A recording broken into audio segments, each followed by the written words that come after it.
जय हिंद साथियों, आप सबों को हमारे YouTube चैनल स्टडी 98 पे बहुत बहुत स्वागत है। आज से आप लोगों को हमारे इस चैनल के माध्यम से इतिहास का जो है सो A to Z बातें सीखने को मिलेगा।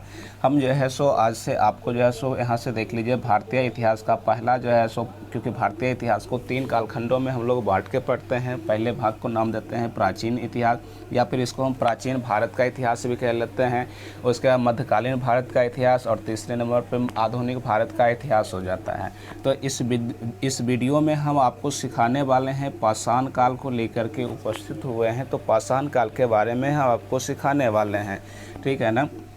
और जिस भी एग्ज़ाम की आप तैयारी कर रहे हैं, हर एक एग्ज़ाम में ये क्वेश्चन यहाँ से देखने को मिल जाता है। इसी में आपसे पूछा जा सकता है कि सबसे पहला धातु कौन है, सबसे पहला मिश्र धातु कौन सा है, इंसानों ने सबसे पहले कहाँ पे जो है सो बसना प्रारंभ किया। तो हम मोटा मोटी प्राचीन काल में जितनी भी बातें हैं ना, उन सारी चीज़ों को इसमें कवर करने वाले हैं, और साथ ही साथ पाषाण कालों के बारे में हम इसमें समझने वाले हैं, ठीक है। तो चलिए हम इतिहास का पहले एक जो है सो सिलेबस आपको बता देते हैं, और उसके बाद जो है सो आगे की ओर बढ़ते हैं। चलिए देखिए, यहाँ से आप देख सकते हैं कि हमने लिखे हुए इतिहास, और आपको जो है ना सो हमारे वीडियो में इसी प्रकार से जो है सो PDF के रूप में हम चीज़ों को लेकर के उपस्थित होंगे और उस चीज़ों को समझाते रहेंगे। और आपको अगर इसका PDF के रूप में आप भी चाहते हैं कि हमारा नोट्स जो है, इतिहास का जो नोट्स है वो आपके पास भी, आपके फ़ोन में भी PDF के रूप में प्रेजेंट हो जाए, तो आप हमारे टेलीग्राम चैनल से भी जुड़ सकते हैं, जिसका लिंक आपको हमारे इसी वीडियो के डिस्क्रिप्शन बॉक्स में देखने को मिल जाएगा। या फिर आप टेलीग्राम चैनल पे जा कर के स्टडी 98 सर्च भी करेंगे तो वहाँ से भी जो है सो आपको देखने को मिल जाएगा, और आप वहाँ से जो है सो हमारे चैनल को ज्वाइन करके और PDF को डाउनलोड कर सकते हैं। या इतना नहीं करना चाहते हैं तो सीधा जाइए आप हमारे वीडियो के डिस्क्रिप्शन बॉक्स में, वहाँ पे हम लिंक दिए हुए हैं, वहाँ से आप ज्वाइन करके उसके बाद आप PDF को डाउनलोड कर सकते हैं, ठीक है। तो चलिए आज की क्लास को हम प्रारंभ करते हैं। इतिहास को लेकर के आए हैं, इतिहास के बारे में समझिए। सबसे पहला नंबर हमारे सामने प्रश्न उठता है कि आखिर इतिहास किसे कहते हैं। इतिहास पढ़ने जा रहे हैं तो इतिहास के बारे में हमें समझना भी तो पड़ेगा ना कि इतिहास क्या है। तो एक साधारण सा तो परिभाषा ये हो जाता है कि बीती हुई घटनाओं का अध्ययन। बीती हुई जो घटना, यानी कि जो घटना घटित तो हो चुका है, उन घटनाओं का हम अगर अध्ययन कर रहे हैं, स्टडी कर रहे हैं, तो वही हमारा क्या कहलाता है, तो इतिहास कहलाता है। तो ये जो है सो जब छोटे एग्जामों की तैयारी करते हैं ना, तो बस इतनी परिभाषा और इसी के बेसिस पे जो है सो चीज़ों को जानकारी लेना, स्टडी करना वहाँ से कंप्लीट हो जाता है। बट आप थोड़ा सा हाई लेवल के एग्ज़ाम देना चाहते हैं, हाई लेवल में जो है सो आप जॉब करना चाहते हैं, फॉर एग्जांपल हम कह सकते हैं SSC लेवल पे, BPSC लेवल पे, UPSC लेवल पे, तो इन लेवलों पे अगर आप तैयारी करना चाहते हैं तो इसका परिभाषा थोड़ा बदल जाता है। बदला हुआ क्या परिभाषा है, तो यहाँ से देखिए, कहता है इतिहास के बारे में कि सामाजिक, आर्थिक, धार्मिक और राजनीतिक जीवन के निरंतर परिवर्तन के पहलुओं को इतिहास कहते हैं। यानी कि इतिहास जो है बीती हुई घटनाओं का अध्ययन ही नहीं, बल्कि क्या है, तो सामाजिक, आर्थिक, धार्मिक और राजनीतिक जीवन के जो निरंतरता और परिवर्तन के जो पहलू है, उस पहलू को ही हम लोग इतिहास कहते हैं। यानी कि इनमें चारों चीज़ों का अध्ययन करना पड़ेगा। अगर आप इतिहास पढ़ रहे हैं तो आपको केवल इतना ध्यान में होता होगा पहले से कि इतिहास में क्या है, कि तिथि को रट लीजिए, कौन राजा किस ईस्वी में जो है सो शासन करते थे, कब से कब उसका जो है सो शासन का काल रहा है, इतना पढ़ लीजिए, इतिहास कंप्लीट हो जाता है। तो बिल्कुल ऐसा नहीं है, क्योंकि इसमें आपको साफ शब्दों में देखने को मिल रहा है कि उस समाज के सामाजिक जीवन के बारे में पढ़ना है, उसकी अर्थव्यवस्था किस प्रकार से था, उसकी धर्म किस प्रकार से विकास था, उसकी राजनीतिक जीवन कैसे चल रहा था, इसी चीज़ों की निरंतरता और परिवर्तन, यानी कि इन सारे चीज़ों में कौन कौन सी ऐसी बातें हैं जो निरंतर कंटिन्यूटी बना के रहा, और कौन कौन सी ऐसी बातें हैं जिसमें परिवर्तन देखने को मिला है। इन्हीं पहलुओं को हम क्या कहते हैं, तो इतिहास कहते हैं। तो इतिहास का परिभाषा आपने देख लिए, इस प्रकार से होता है। और ये जो इतिहास हम बताने वाले हैं ना, ये थोड़ा सा हाई लेवल पे मेरा क्लास रहेगा, क्योंकि इसमें BPSC लेवल का फोकस मेरा मुख्य रूप से रहेगा इसमें, क्योंकि BPSC लेवल पे ही हम क्लास को डिजाइन करके लेके आपके सामने उपस्थित हुए हैं। परिभाषा जान लेने के बाद अब यहाँ से देखिए, कहता है कि इतिहास के पाठ्यक्रम। इतिहास का पाठ्यक्रम फॉर इसका मतलब ये हुआ कि आप इतिहास के सिलेबस को पहले जान लीजिए कि हम इसमें किन किन चीज़ों को पढ़ने वाले हैं, हमारा इतिहास का सिलेबस क्या रहने वाला है। तो इसके लिए आपको बताना है, सबसे पहला हमारा भाग रहेगा भारत का इतिहास, हमें भारत का इतिहास पढ़ना है, और दूसरे नंबर पे विश्व का भी इतिहास पढ़ना है। क्योंकि आप वनडे का एग्ज़ाम देंगे तो उसमें भारत के इतिहास से तो काम चल जाता है, बट अगर आप बीपीएससी का एग्ज़ाम देते हैं तो उसमें कभी कभी क्या देखने को मिल जाता है, तो विश्व के इतिहास से भी कुछ क्वेश्चन देखने को मिलता है। इसलिए हम दोनों चीज़ों पे कवर करने वाले हैं, ठीक है। अब उसके बाद देखिए, हम सबसे पहले शुरू करेंगे भारत का इतिहास। तो भारत का इतिहास शुरू करने से पहले आप इसका पाठ्यक्रम भी देख लीजिए कि इनमें हम किन किन चीज़ों को पढ़ने वाले हैं। तो आप बताएंगे कि भारत के इतिहास में सबसे पहले हम प्राचीन भारत, जो कि अपने थंबनेल को भी देख करके अनुमान लगाए होंगे, पता कर लिए होंगे कि इसमें जो है सो आज की क्लास में प्राचीन इतिहास, और प्राचीन इतिहास में भी कौन सा इतिहास, तो पाषाण काल के बारे में पढ़ने वाले हैं, ठीक। तो प्राचीन इतिहास, उसके बाद दूसरे नंबर पे आपको मध्यकालीन इतिहास पढ़ना पड़ेगा, और तीसरे नंबर पे आपको आधुनिक इतिहास या आधुनिक भारत जो है सो आपको पढ़ना पड़ेगा, और विश्व इतिहास जो है सो सबसे लास्ट में हम आपको इसको सिखाएंगे, ठीक है। तो अब हम पहला स्टार्ट करते हैं, कौन सा, तो प्राचीन भारत। प्राचीन भारत को स्टार्ट करने से पहले अब इसमें कौन कौन सी इकाई है जिसके बारे में हम आज की क्लास में अध्ययन करेंगे, और आज से कंटिन्यूटी बना करके इसमें स्टडी करने वाले हैं, उसके बारे में समझिए। आपको जो है ना इतिहास पढ़ने में तनिक भी बोरिंग नहीं लगेगा, क्योंकि हम पीडीएफ के तौर पे और हर बातों को लिख करके आपके सामने ले करके आए हैं। आप यहाँ से देख करके पढ़ भी सकते हैं, और हम जो समझाते हैं उसको समझते रहिए। जैसे देखिए, सबसे पहले आपको क्या पढ़ना है, मूल इतिहास, मूलभूत इतिहास, या फिर इसी को हम लोग क्या कहते हैं, तो पाषाण काल, इसी को कहते हैं पाषाण काल, ठीक है। ये पाषाण काल, इसी को हम कह सकते हैं, ठीक। उसके बाद दूसरे नंबर पे कौन सा पढ़ना है, तो हड़प्पा काल पढ़ना है, हड़प्पा सभ्यता। तीसरे नंबर पे ऋग वैदिक काल पढ़ना है। फिर चौथे नंबर पे हमको कौन पढ़ना है, तो उत्तर वैदिक काल पढ़ना है। फिर महाजनपद काल, मौर्य काल, मौर्योत्तर काल, गुप्त काल, गुप्तोत्तर काल। मतलब इस प्रकार से कुल मिला करके देखते हैं तो 9 टॉपिक है। पाषाण कहते हैं, सॉरी, प्राचीन भारत का मुख्य रूप से 9 टॉपिक है। इन 9 टॉपिक को ही आप अध्ययन कर लेते हैं तो आपकी प्राचीन इतिहास या प्राचीन भारत जो है सो पूर्ण रूपेण कंप्लीट हो जाएगा। कैसे है देख लीजिए, यहाँ से नंबर 1 पे ये 1 2 3 4 5 6 7 8 9 टॉपिक, मात्र 9 ही टॉपिक है। 9 टॉपिक को आप कंप्लीट कर लेते हैं तो आपका प्राचीन भारत का जो इतिहास है वो कंप्लीट हो जाएगा। तो एक बार हम आपको फिर से याद करवाने का तरीका सिखाते हैं कि आप कैसे जो है सो इसको सीख सकते हैं, मतलब सिलेबस को याद कैसे रखेंगे उसके बारे में समझिएगा। सबसे पहले क्या लिखे हैं, मूलभूत इतिहास। आप इसको ध्यान में रखें, मूलभूत इतिहास कह लें या फिर इसको पाषाण काल कह लें। फर्स्ट नंबर पे क्या कहना है, पाषाण काल। सेकेंड नंबर पे हड़प्पा सभ्यता, हड़प्पा काल या हड़प्पा सभ्यता कहिए।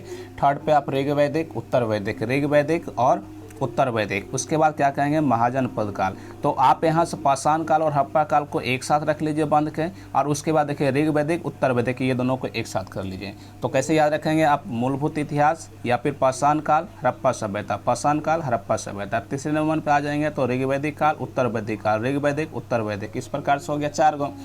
5वें नंबर को अकेले में आप ध्यान में रखिएगा, क्या रखिएगा, तो महाजनपद काल। 5वें नंबर पे कौन सा आ जाएगा, तो महाजनपद काल आ जाएगा। 6ठे नंबर और 7वां नंबर दोनों को जोड़ा बना के याद रख लीजिए, मौर्य काल, मौर्योत्तर काल, मौर्य काल, मौर्योत्तर काल, मौर्य काल, मौर्योत्तर काल। इस प्रकार से याद कर लेंगे। और उसके बाद देखिए 8वें और 9वें नंबर में जो है इसको भी आप जोड़ा लगा के याद रखिएगा। तो क्या याद रखेंगे, इसको गुप्त काल, गुप्तोत्तर काल, गुप्त काल, गुप्तोत्तर काल। यानी कि गुप्त काल में क्या होगा, पूर्ण रूपेण से गुप्त वंश जो है सो एकदम चरम सीमा पर रहेगा। ये अपनी पूरी क्षमता के साथ जो है सो शासन करता है, इसलिए इसको गुप्त काल। और गुप्तोत्तर लग जाने का मतलब यहाँ पर ये है कि इसका गुप्त काल का जो धीरे धीरे पतन होना शुरू हो जाता है, क्योंकि यहाँ से इसके शक्तियों में कमी देखने को मिलता है और दूसरे शासन यहाँ से आगे की ओर बढ़ने लगता है, इस पर भारी पड़ने लग जाता है। तो वो क्या हो जाता है, तो गुप्तोत्तर उसको हम कह सकते हैं। यानी कि जिसमें उत्तर लग जाए, मतलब समझ लेना है कि उसका अब विनाश की घड़ी आ चुका है, धीरे धीरे अब वो विनाश की ओर जा रहा है। तो इस प्रकार से आपने जो है सो प्राचीन भारत का जो है सो आप सिलेबस देख लिए। हमें 9 टॉपिक को कुल मिलाकर के इसमें पढ़ाई करना है। अब पहला हम टॉपिक को स्टार्ट करते हैं। प्राचीन इतिहास के सबसे पहला टॉपिक है मूलभूत इतिहास, जिसको हम पाषाण काल भी कहते हैं। तो चलिए समझिए पहले इसके बारे में, मूलभूत इतिहास के बारे में क्या है, इसके बारे में कहना इसका।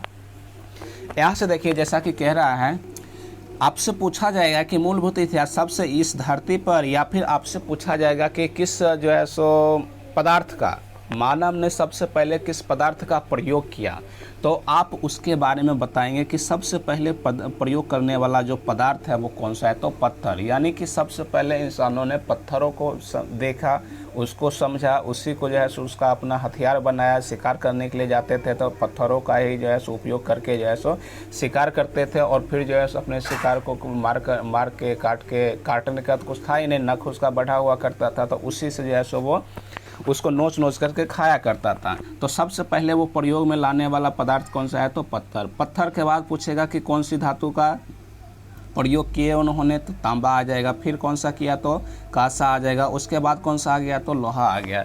तो मतलब आज के जो समय में हम लोगों की जो पीरियड चल रहा है ना, वो लौह योगीन चल रहा है। मतलब अभी के समय में लोहा का खोज हो चुका है, और हम लोग लोहा का भरपूर मात्रा में उपयोग करके हम जो है सो इसका लाभ उठाते हैं। जैसे खेतों में जो है सो लोहे का प्रयोग करके ही हमारी उत्पादकता में वृद्धि देखने को मिलता है, फैक्ट्रियाँ स्थापित हुई हैं। तो ये सब क्या है, लोहा की खोज हो जाने के बाद ही हमें जो है सो इतनी सुविधाएं देखने को मिल रहा है। इससे पहले जब पाषाण काल था, यहाँ से देखिए पत्थर काल को ही हम पाषाण काल भी कहते हैं। पत्थर काल को दूसरे शब्दों में क्या कहना है, पाषाण काल, क्योंकि पत्थर का टेक्निकल नाम पाषाण होता है, और पाषाण के फेज में हम जो है सो चल रहे हैं, इसलिए इस फेज का नाम देंगे पाषाण काल।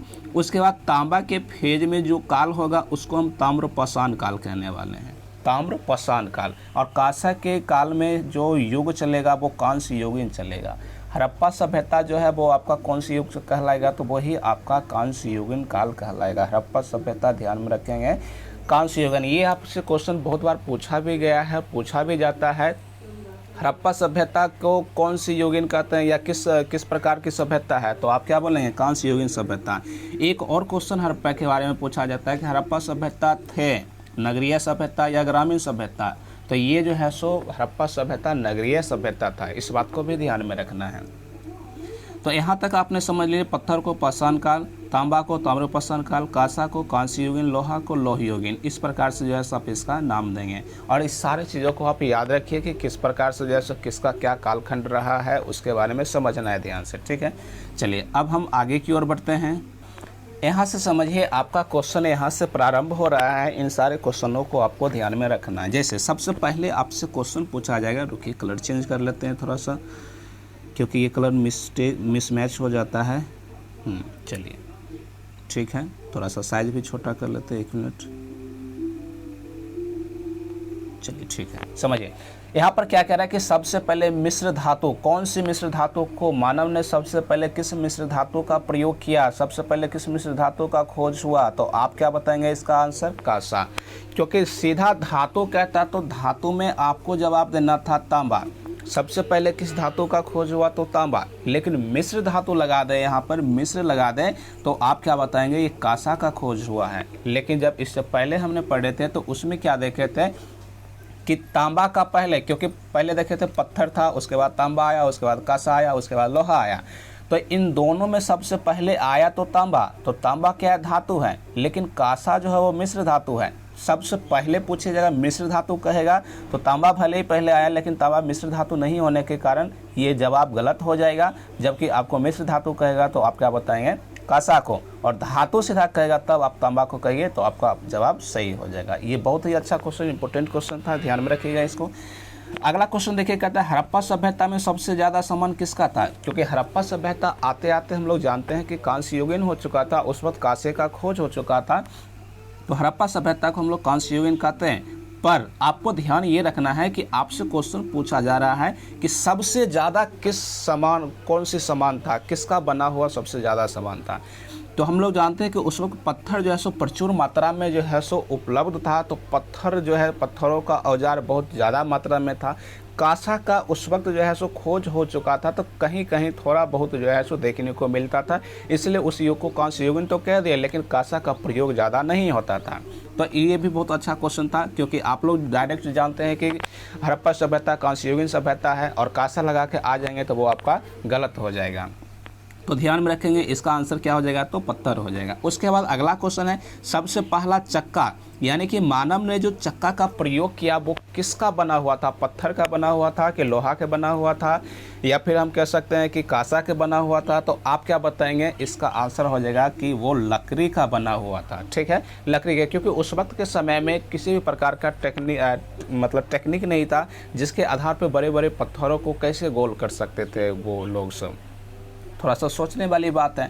और लकड़ी है तो लकड़ी को किसी भी प्रकार से जो है सो एक बड़ा सा लकड़ी ले लेगा और उसको जैसे गोल करके और मोड़ देगा और यही क्या हो जाएगा, उसका एक चक्का बन जाएगा। तो यहाँ पे सबसे पहला जो है सो चक्का बनाया गया किस धातु का या किस चीज़ का या किस पदार्थ का बनाया गया, तो आप क्या बताएंगे, लकड़ी का। लकड़ी का जो है सो सबसे पहले चक्का बनाया गया। अगला क्वेश्चन देखिए, क्वेश्चन नंबर ये कहता है कि हड़प्पा सभ्यता में डैश थे, यानी कि हड़प्पा सभ्यता में क्या चीज़ थे, तो कहते हैं कि मूर्ति है पर मंदिर नहीं है। ये भी बहुत अच्छा क्वेश्चन।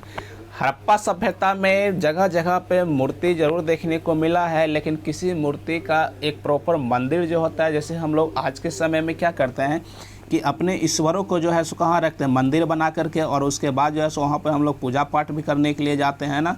तो वहाँ पर जो है सो मंदिर, हड़प्पा सभ्यता में मंदिर कहीं भी देखने को नहीं मिला है, परंतु मूर्ति जरूर था, मूर्ति का पूजा जरूर हुआ करता था। अब मूर्ति पूजा का मतलब क्या हुआ कि जैसे प्रकृति पूजा था, पेड़ पौधों को आज जैसे हम पीपल के पेड़ को पूजा करते हैं, बरगद के पेड़ को पूजा करते हैं, महुआ के पेड़ को आज जैसे आम महुआ बिहाते हैं ना, जैसे शादी किसी का होता है तो आम महुआ करते हैं, बिहाने के लिए जाते हैं, तो उस प्रकार से उसका पूजा हुआ करता था। ठीक है, लेकिन यहाँ पे मंदिर का जो है सो कहीं से नामो निशान देखने को नहीं मिल रहा है आपका। ठीक है, चलिए अगला क्वेश्चन देखिए। अब क्वेश्चन नंबर नेक्स्ट समझिए इसको। कहता है कि किस काल में भारत का पहला नगरीकरण हुआ। नगरीकरण मतलब नगर का डेवलपमेंट किस काल में हुआ है ये बताना है। तो आपको हमने पहले भी बता दिए थे कि हड़प्पा सभ्यता जो है वो एक नगरीय सभ्यता था। इस वक्त जो है सो कांसे का जो है सो खोज हो चुका है, इसलिए हड़प्पा सभ्यता को कांस्ययुगीन सभ्यता कहते हैं। और यही सभ्यता में जो है सो पहला नगरीयकरण देखने को मिला है। दूसरा जो है सो आपको महाजनपद काल में देखने को मिलेगा, लेकिन पहला यहाँ पर कह रहा है ना कि पहला, अगर दूसरा लगाता, जैसे यहाँ पे देखिए कि दूसरा लगा ही दिया, किस काल में दूसरी नगरीकरण हुआ है, तो लौह युगीन, जब लोहा का प्रयोग हुआ है ना, जब से तब से जो है सो दूसरी नगरीकरण का जो है सो डेवलपमेंट देखने को मिला है। लेकिन पहला नगरीकरण पूछेगा तो आप कांस्य युगीन लगाएंगे, क्योंकि हड़प्पा सभ्यता को भी नगरीय सभ्यता ही माना जाता है। ठीक है, अब अगला क्वेश्चन देखिए क्या कहता है। कहता है पहला ग्रामीण, यानी कि ग्राम जो है सो देखने को किस कालखंड में देखने को मिला है, कि यानी कि गांव का बसाव, क्योंकि वो दोनों तो देखें, नगर का बसाव बड़े बड़े डेवलपमेंट क्षेत्र जो है उसके बारे में देखें, लेकिन गांव का विकास किस कालखंड में देखने को मिला है, तो इसके लिए बताना है कि ये ताम्रपाषाण काल में देखने को मिला। ताम्रपाषाण काल कहने के मतलब तांबा जिस वक्त खोज हुआ था, सबसे पहले पत्थर उसके बाद तांबा। तो पत्थर काल में जो है सो पाषाण काल में तो कोई मकान बनाते ही नहीं थे, क्योंकि जंगल ही उसका बसेरा हुआ करता था, जहीं जाते थे वहीं पर जो है सो वो अपना रात गुजारा करते थे। तो उस वक्त जो है सो किसी को कोई आवाज़ हुआ ही नहीं करता था। लेकिन ताम्रपाषाण काल आते आते जो है सो गांव का डेवलपमेंट थोड़ा सा देखने को मिल गया था। इसलिए आपसे पूछा जाएगा कि ग्रामीण सभ्यता का विकास किस कालखंड में देखने को मिला है, तो आप क्या बताएंगे, ये ताम्रपाषाण कालखंड में देखने को मिला है। अब अगला क्वेश्चन देखिए, इसको समझिए थोड़ा ध्यान से। ये कहता है कि कैल्कोलिथिक या चैल्कोलिथिक काल में अधिकांश वस्तु प्राप्त हुई है। चैल्कोलिथिक या कैल्कोलिथिक क्या है, इसके बारे में अभी जस्ट हम बताने वाले हैं, क्योंकि ताम्रपाषाण काल जो आप देख रहे हैं यहाँ पे, इसी ताम्रपाषाण कालखंड को ही कैल्कोलिथिक या चैल्कोलिथिक के नाम से जाना जाता है। तो वही कहता है कि इस कालखंड में अधिकांश वस्तुएं प्राप्त हुई है। किस चीज़ का प्राप्त हुआ है, तो अधिकांश कहेगा तो आप जानते हैं कि ताम्रपाषाण काल का मतलब होता है कि तांबा का उस वक्त खोज हो चुका है, मतलब ये तांबा का जो है सो वस्तुएं ज़्यादा देखने को मिला है, अधिकांश देखने को मिला। लेकिन ज़्यादातर कहेगा तो ज़्यादातर जो है सो इस वक्त भी पत्थर का ही उपयोग ज़्यादा हो रहा है, तो ज़्यादा सामान पत्थर का देखने को मिला है। लेकिन अधिकांश कहेगा तो आप क्या लगाएंगे, तांबा का लगाएंगे।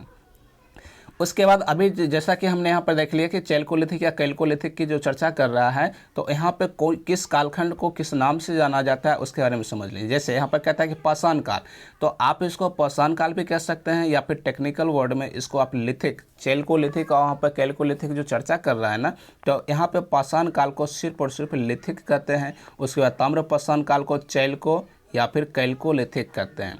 कांस्य युगीन काल को ब्रॉन्ज एज कहते हैं, और लौह युगीन काल को लौह युगीन ही कहते हैं। लौह युगीन काल को लौह युगीन काल कहते हैं। तो इसको भी जो है सो आप याद रख लेंगे, क्योंकि ये भी जो है सो बहुत अच्छा है।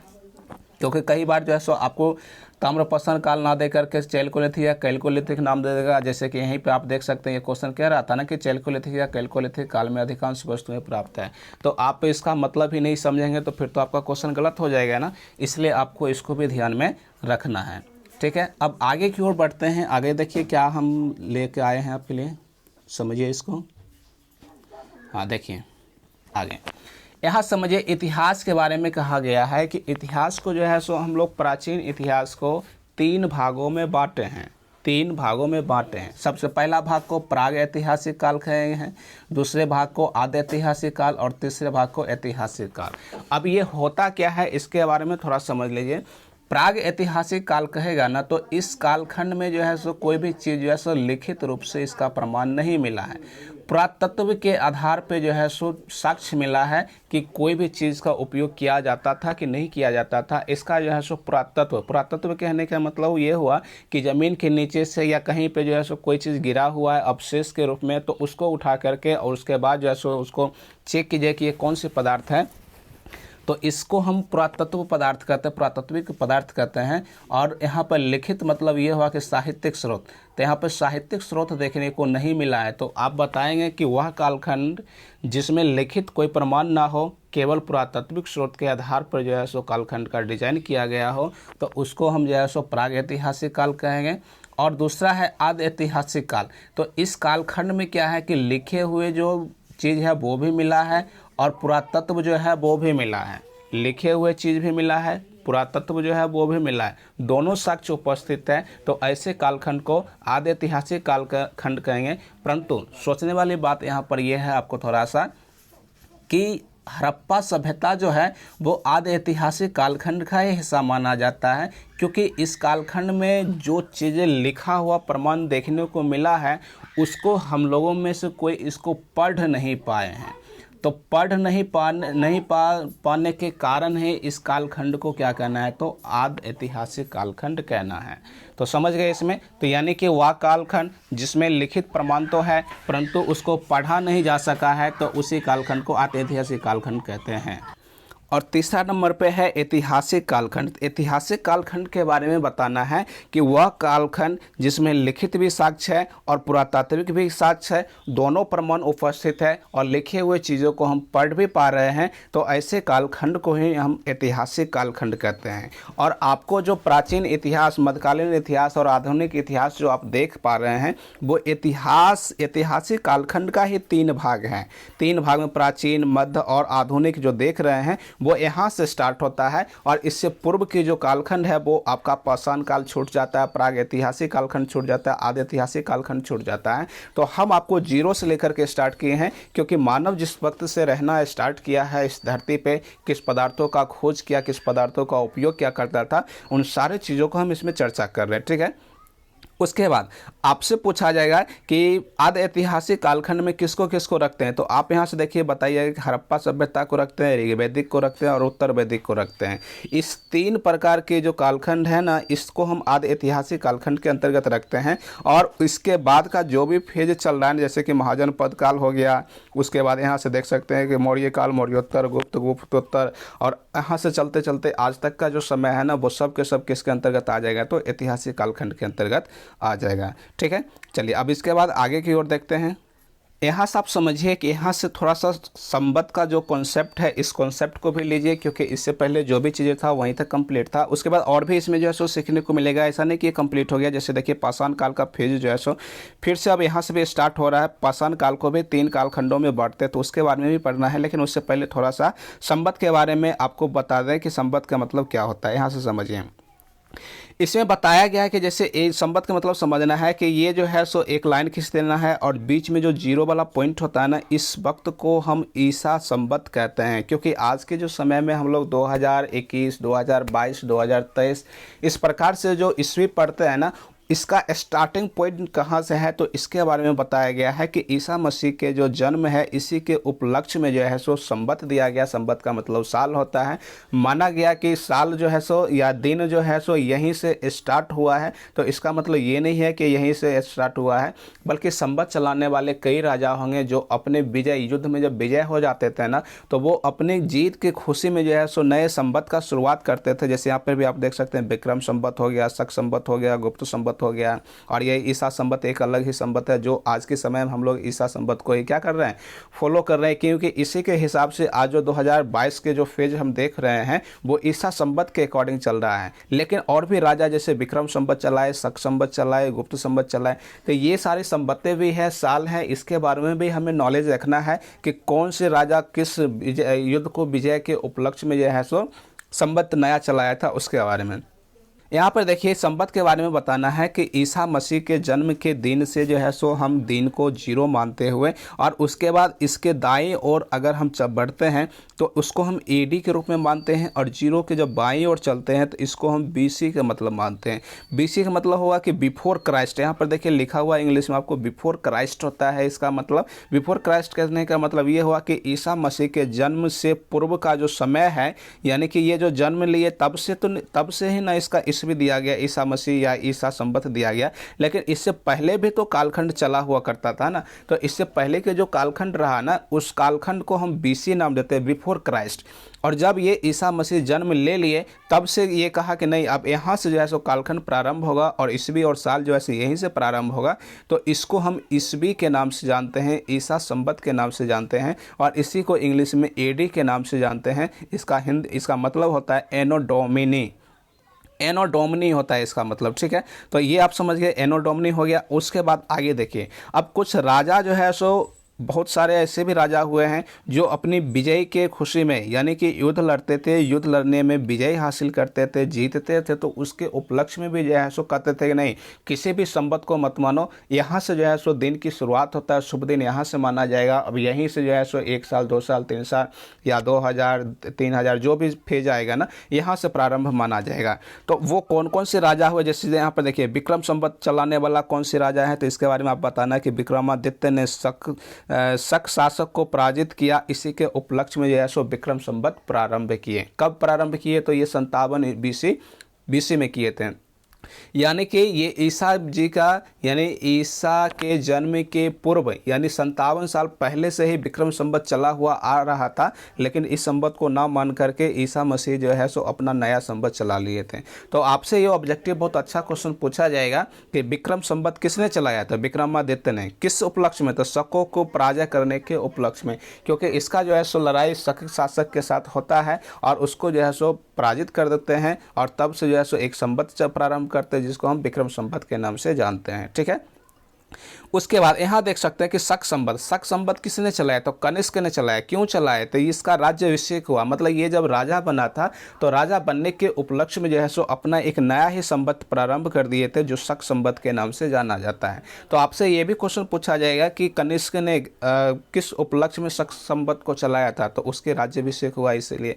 दूसरा क्वेश्चन कहेगा कि कनिष्क राज्याभिषेक के उपलक्ष्य में कौन से संवत चलाए, तो आप क्या बताएंगे, इसको ये शक संवत चलाए। तीसरा क्वेश्चन इसमें ये पूछा जा सकता है कि शक संवत का प्रारंभ कब किया गया, तो ये ध्यान में रखना 78 ईस्वी में हुआ था। यानी कि ईस्वी कहने का मतलब यहाँ पर यह है कि ईसा मसीह जन्म के बाद का ये फेज चल रहा है ना, तो बाद में ईस्वी चलेगा और इधर रहेगा तो ईसा पूर्व कहेंगे इसको, ठीक है, ये समझ लिए। अब उसके बाद देखिए गुप्त संवत चलाने वाला चंद्रगुप्त प्रथम है। चंद्रगुप्त प्रथम ने भी जो है सो जब इसका राज्याभिषेक हुआ था तो उस वक्त जो है सो ये भी एक नए संवत का शुभारंभ किए थे, जो कि 319 ईस्वी में किए थे। ईस्वी पूर्व नहीं कहना, ईस्वी में किए थे। तो ये भी क्वेश्चन आपने समझ लिए। संवत से संबंधित इतनी जो है सो महत्वपूर्ण बातें थे जिसके बारे में हमने आज आपको बता दिए। इसके बाद आगे की फेज में चलिए, और भी कुछ आपके लिए लेकर के आए हैं। पाषाण काल के बारे में समझिए। यहाँ से क्या कहता है कि पाषाण काल, इसमें कहता है कि इसे 3 कालखंड में बांटा गया है। पाषाण काल को हम लोग 3 कालखंडों में बांटते हैं। पहला कालखंड को हम लोग नाम देते हैं पूरा पाषाण काल, जिसको पैलियोलिथिक कहते हैं, टेक्निकल वर्ड नाम है, इसको भी ध्यान में रखना है। दूसरा मध्य पाषाण काल, इसी को मेसोलिथिक कहते हैं। और तीसरे कालखंड आप यहाँ से देख सकते हैं नव पाषाण कालखंड, इसी कालखंड को नियोलिथिक कहते हैं। तो 3 प्रकार के कालखंड है, तीनों प्रकार के कालखंडों के बारे में आपको समझना है। तो सुनिए यहाँ ध्यान से, थोड़ा समझने की कोशिश कीजिए। पूरा पाषाण काल कहने का मतलब ये हुआ कि इस कालखंड में जो पाषाण हुआ करते थे ना, जो पत्थर हुआ करता था, इसका आकार बहुत बड़ा बड़ा हुआ करता था, जो शिकार करने में शिकारी को बहुत कठिनाइयाँ हुआ करता था, क्योंकि पत्थर तो बहुत भारी होता था, उसको एक जगह से उठा के दूसरी जगह ले जाने में तो कठिनाई होता था, तो उसको कठिन बहुत हुआ करता था। तो इस कालखंड में क्या बताना है कि इसमें आग का खोज हुआ। ये बहुत अच्छा क्वेश्चन है, आपसे पूछा जाएगा आग का खोज किस कालखंड में हुआ, तो आप डायरेक्ट अगर बोलेंगे कि पाषाण कालखंड में तो वो गलत हो जाएगा, क्योंकि पाषाण कालखंड को 3 भागों में बांटा गया है। 3 भागों में पहला भाग पूरा पाषाण काल है, तो आपको बताना होगा कि आग का खोज पूरा पाषाण कालखंड में हुआ है, तो आपका सही आंसर होगा। और ये बहुत ही अच्छा क्वेश्चन है, ठीक है। आग का खोज कब हुआ था, तो पूरा पाषाण काल में हुआ है। दूसरा, चित्रकला का प्राचीनतम साक्ष्य कहाँ से देखने को मिलता है, तो ये आपको बताना, ये भीमबेटका की गुफा से ये देखने को मिल रहा है, ठीक है।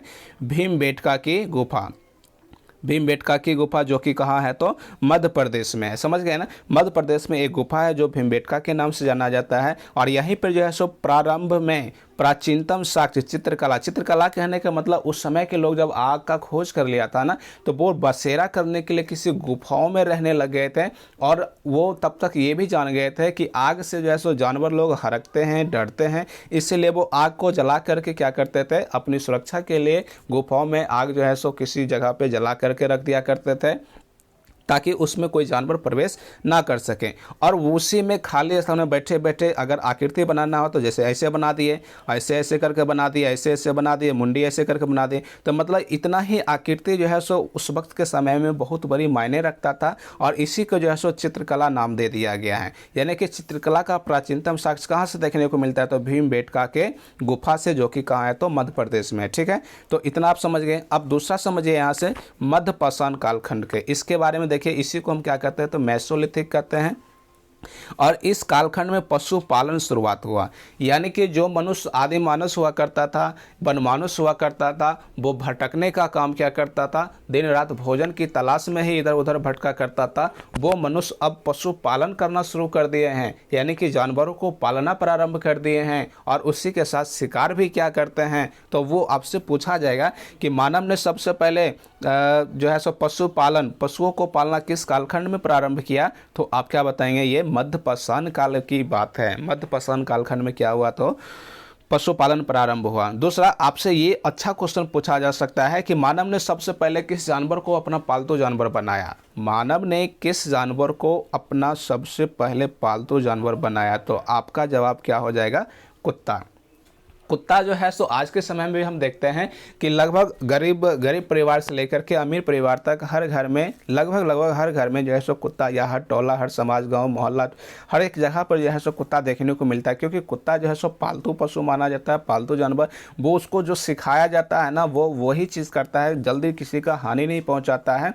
कुछ कुत्ते ऐसे होते हैं जो मतलब वो उसको कह सकते हैं कि थोड़ा माइंड भटक जाने के कारण जो है सो वो हो जाता है खतरनाक, लेकिन अधिकांश कुत्ता जो है पालतू होते हैं, ठीक है। उसके बाद आगे समझिए, कहता है कि पशुपालन के प्राचीनतम साक्ष्य कहाँ से मिला। पशुपालन के यानी पशु के जो पालने के जो साक्ष्य है वो कहाँ से देखने को मिला है, तो ये आपको ध्यान रखना, ये आदमगढ़ से मिला है, जो कि उत्तर प्रदेश है। और दूसरा जगह कहाँ है, बागौर है, जो राजस्थान से है। यहीं से जो है सो इसका प्राचीनतम साक्ष्य देखने को मिला है। पशु पालने की जो प्राचीनतम साक्ष्य है वो आदमगढ़ मध्य उत्तर प्रदेश से और बागौर राजस्थान से देखने को मिला है, ठीक है। उसके बाद आगे देखिए, आप लोगों को यदि हमारे वीडियो पसंद आ रहा हो तो ज़रूर लाइक करते जाइएगा। चैनल पे नए आए हैं तो चैनल को सब्सक्राइब भी कर लीजिएगा और अपने दोस्तों के साथ शेयर कीजिए, क्योंकि इस प्रकार से जो है सो आपको वीडियो देखने को पर डे मिलेगा। आपको जो है सो नोटिफिकेशन भी ऑन कर लीजिएगा, क्योंकि पर डे जो है सो मिलेगा, तो आपको जो है सो टाइम टू टाइम वीडियो आप देखने को मिलता रहेगा। तो चलिए यहाँ से देखिए, आप समझिए इसको। नवपाषाण कालखंड के बारे में समझ।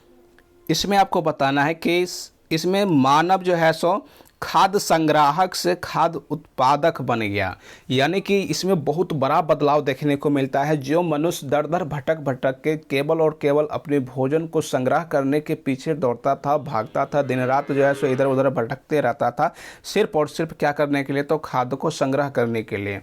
खाद्य को संग्रह करने का मतलब ये हुआ कि वो अपने भोजन के बारे में ही सोचा करते थे कि आज तो खा लिया, अब कल क्या खाएंगे, शाम क्या खाएंगे, सुबह क्या खाएंगे, इसके लिए स्टॉक करके रखा करते थे। जो भी जानवर को मार के लाते थे उसको स्टॉक करके उसके बाद जो है तो उसको खाया करते थे।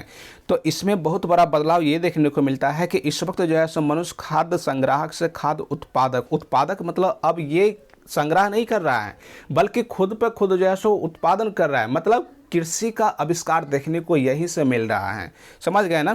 क्योंकि खेती का प्रारंभ इसी कालखंड से शुरू हो रही है, इसलिए कह रहा है कि खाद्य संग्राहक से खाद्य उत्पादक बन गया है। अब आगे समझिए, इसमें कहता है कि इसमें अस्थायी जीवन प्रारंभ किया गया। मतलब अस्थायी जीवन, एक जगह जैसे मनुष्य रहने लग गया, क्योंकि पहले जंगल जंगल दर दर भटकते रहता था, वो अब एक जगह अस्थायी रूप से रहने लग गया, खेती करने लग गया और उसके बाद जो है सो खाद्य उत्पादक भी बन गया।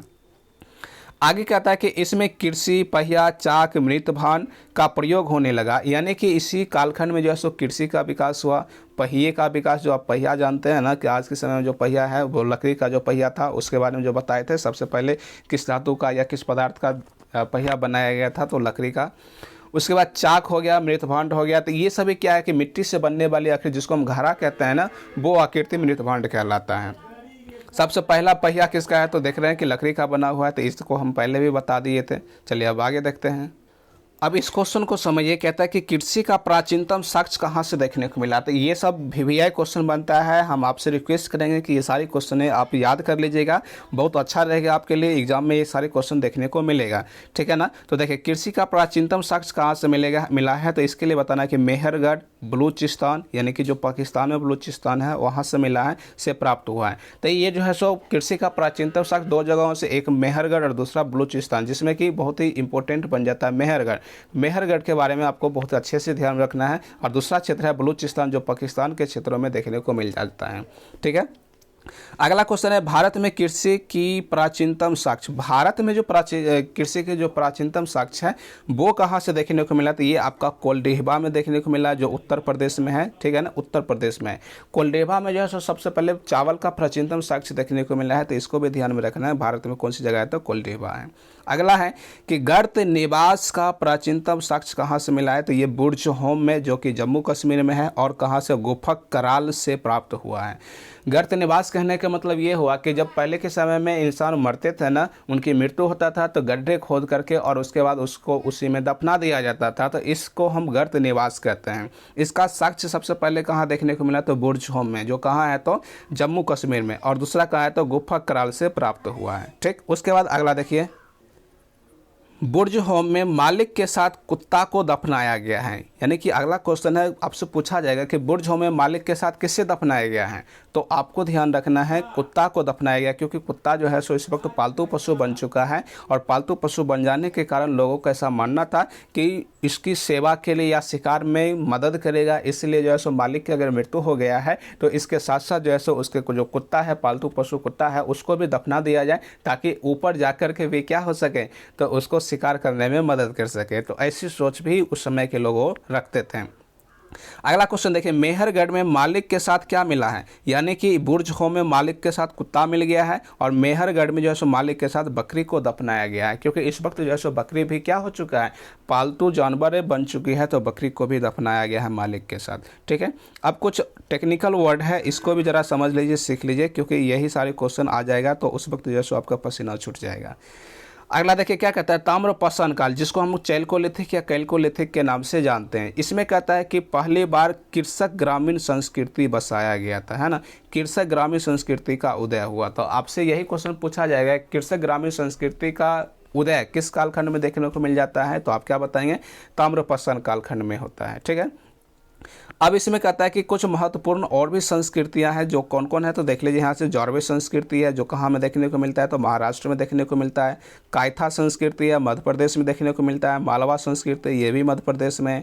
आहार संस्कृति, ये राजस्थान में है। झूकर झांगर संस्कृति है, वो सिंध प्रांत में देखने को मिलता है। तो इस प्रकार से जो है सो इन सारे क्वेश्चन को हम आज की क्लास में डील करके आपको बताए हैं। उम्मीद करते हैं कि आपको जो है सो सारा क्वेश्चन बहुत अच्छा लगा होगा। और इसके बाद और भी है हमारे पास, इसमें देखिए हम आपको बहुत ही अच्छा टॉपिक लेकर के उपस्थित हुए हैं, जो कि कहाँ से स्टार्ट हो जाता है, ये हड़प्पा सभ्यता से स्टार्ट होता है। और इसमें जो है सो हम आपको मानचित्र के द्वारा जो है सो आपको बताएंगे कि हड़प्पा सभ्यता में कौन कौन सी जगह पे किस किस जगहों से कौन कौन सी जो है सो पदार्थों का जो उत्खनन से प्राप्त हुआ है उसके बारे में बताएंगे। आप देख सकते हैं रोपर है, मंडा है, हड़प्पा है, उसके बाद जैसे राखी गढ़ी हो गया, बनावली, कालीबंगा, धौलीबीरा, उसके बाद लोथल, दैमाबाद, है ना। तो सारी चीज़ों के बारे में हम याद करवाएंगे कि किस प्रकार से जो है सो इसको याद किया जा सकता है, क्योंकि बहुत सारा नामों है तो उसको याद करने का कोई तरीका भी तो होना चाहिए ना, नहीं तो ऐसे पता चलेगा पढ़ते रह जाएंगे, कोई याद ही नहीं होगा। तो इस पर जो है सो हमारी हड़प्पा सभ्यता पे अगली क्लास में वीडियो आएगा, तो आप हमारी अगली क्लास का भी इंतजार कीजिएगा। देख लीजिए यहाँ से भी हमने लिखे हुए हैं। तो उम्मीद करते हैं कि हमारा क्लास जो है सो आपको बहुत पसंद आया हो, और अगर आपको हमारी क्लास पसंद आया हो तो हमारे चैनल को सब्सक्राइब कर लीजिएगा, और वीडियो पसंद आया हो तो एक लाइक भी कर लीजिएगा, और अपने दोस्तों के साथ इसे शेयर भी अधिक से अधिक कर दीजिए। ठीक है, चलिए यहाँ तक हमारे वीडियो को देखने के लिए आप लोगों को बहुत बहुत धन्यवाद।